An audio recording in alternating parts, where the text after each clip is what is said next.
quelle manière est-ce que vous percevez, vous, ce sujet et qu'est-ce que ça vous évoque, Madame Isabelle Krivski? On commence par vous.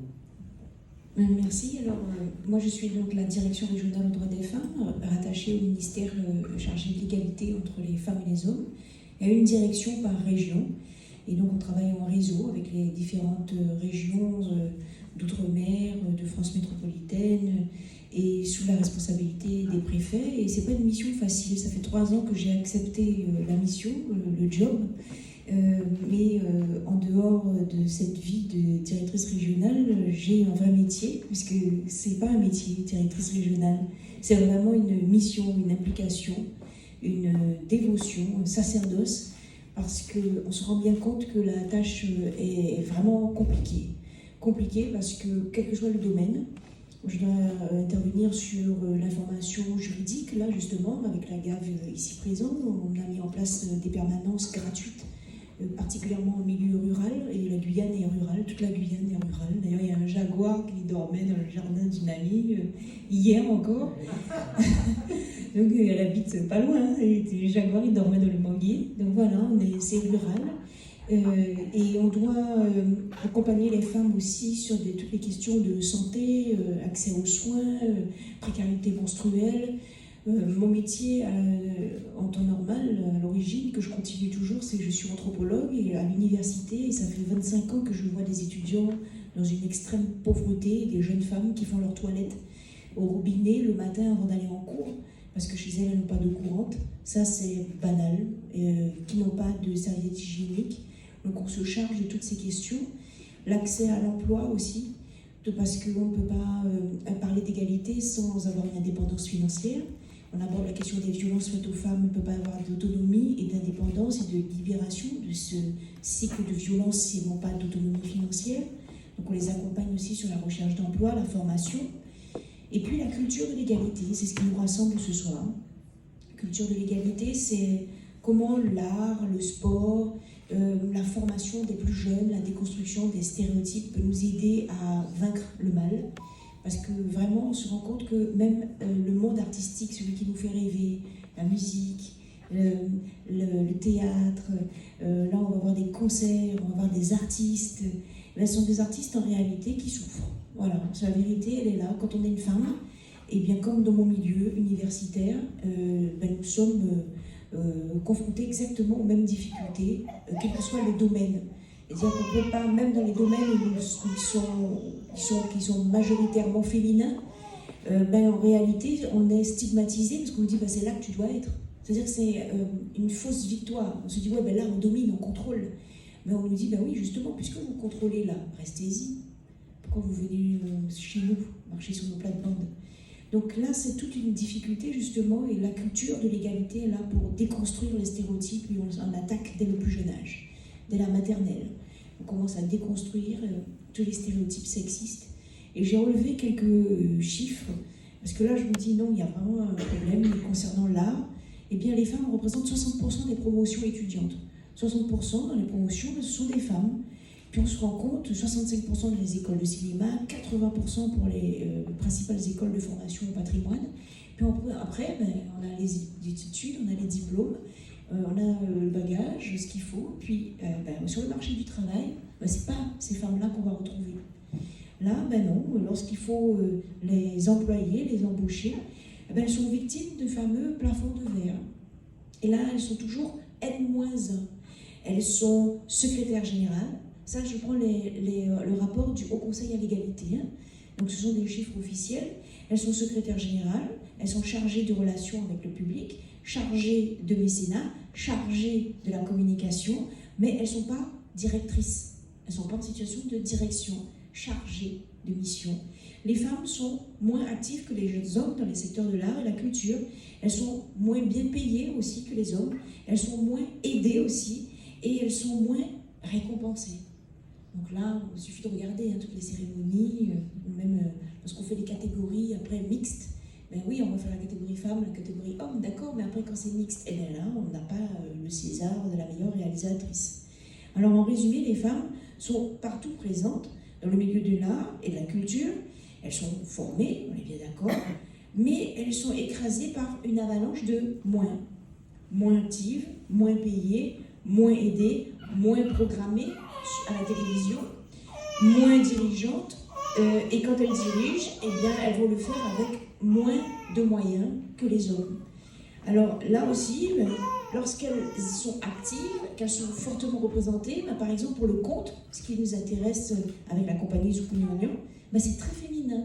Et puis plus le conte s'adresse aux jeunes, plus il va se féminiser. Donc ça c'est très intéressant, parce qu'on dit que ça c'est pour les femmes, voilà, ça ne va pas parler aux enfants, elles font moins peur. Et puis là il y a une sociologue, Marion Firica, qui nous dit que le type de public va varier fortement en fonction du sexe de l'interlocuteur. Donc là, cette étude du Haut Conseil va porter justement sur les 5 principaux festivals qui ont eu lieu. Et puis, par exemple, pour les festivals de musique classique, là, seuls 34% des artistes programmés sont féminines. Donc là encore, on descend en âge, ce sont des femmes, puis on va monter en festival et en compétences, et puis on va retrouver des hommes. Donc là, 34% des artistes sont féminines, 22% des formations programmées sont composées majoritairement et exclusivement de femmes. Les femmes représentent seulement 6% des chefs d'orchestre, mais c'est pas fini, parce que le rapport il fait 134 pages, donc je vous ai fait un résumé. Dans les musées, alors ça c'est très intéressant parce que je le fréquente beaucoup, c'est le centre Georges Pompidou. Et moi j'aime bien y aller. Et puis qu'est-ce que je découvre? Eh bien que sur 108 expositions, 12 consacrées aux femmes. Là on se dit, je ne sais pas si je vais continuer à y aller, là, il faut protester devant, c'est pas possible, qu'est-ce que ça veut dire? Le secteur du cinéma est investi par les femmes, mais elles décrochent très rapidement.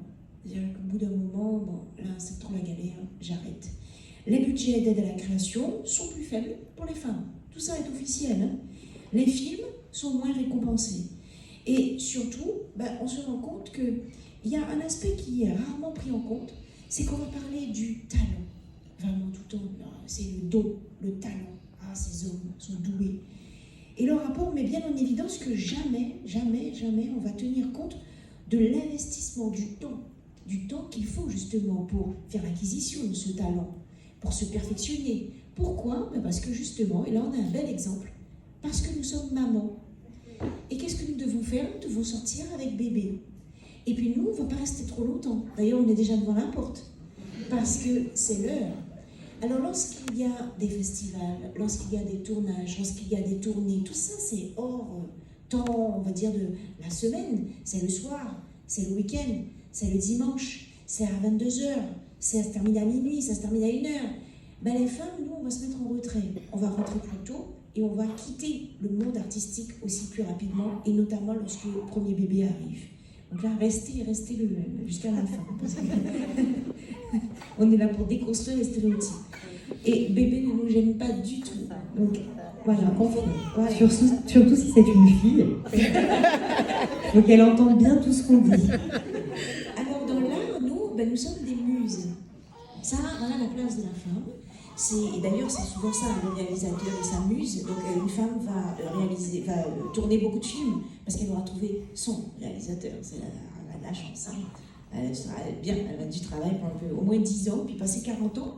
Mais par contre, elles disparaissent. Alors là, oui, beaucoup d'actrices qu'on aimait, mais elle est où?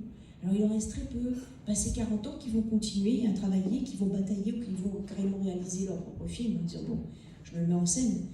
Alors là, on va terminer sur une note encore plus triste, mais c'est l'actualité. C'est aussi le milieu, comme beaucoup de milieux à dominante masculine, où on va retrouver justement ces agressions sexuelles. Là, en plus, l'actualité nous l'a prouvé, nous l'a démontré, maintenant on ne peut plus fermer les yeux. Et surtout, bien prendre conscience que ce n'est pas le fruit de notre imagination.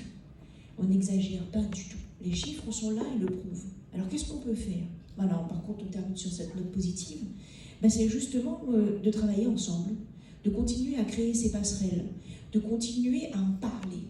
Parce que pour avancer, il faut déjà se rendre compte de la difficulté, l'admettre, accepter l'état de fait. Donc tant qu'on va continuer à jouer les autruches, disant mais non, mais regardez quand même, maintenant vous avez le 8 mars, quand même. Alors là, tous les 8 mars, on me fait le coup. Parce que je suis interviewée le 8 mars, on me dit mais qu'est-ce que vous voulez encore? souvent, les questions des journalistes, c'est qu'est-ce que vous voulez encore? Vous avez tout. Des hommes ou des femmes, des journalistes? Et souvent les deux d'ailleurs. Alors oui, on pourrait d'ailleurs, je vais terminer là, parce que je pense qu'on a un débat aussi sur les femmes qui intériorisent ces stéréotypes. Et on le retrouve d'ailleurs avec Ayodele, nous avons eu un débat sur les femmes chefs d'entreprise.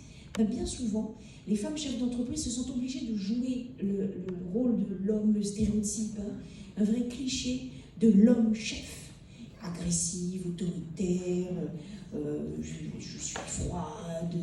Mais c'est un rôle, ça, pour les hommes aussi. Hein. C'est-à-dire qu'on peut très bien être un homme et tendre également.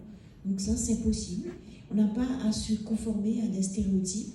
Et puis sortons justement de ces cadres, de ces rôles, de ces clichés, pour se voir réellement tel qu'on est, avec nos forces, nos faiblesses. Si on est un homme ou une femme, on a le droit d'être fort, on a le droit. Et surtout, bien prendre conscience que ce que nous vivons n'est pas normal, que c'est construit par nous-mêmes. Ça, c'est une bonne nouvelle. Ça veut dire que si c'est construit par nous, on peut le déconstruire aussi. Je vous remercie et je passe à vous.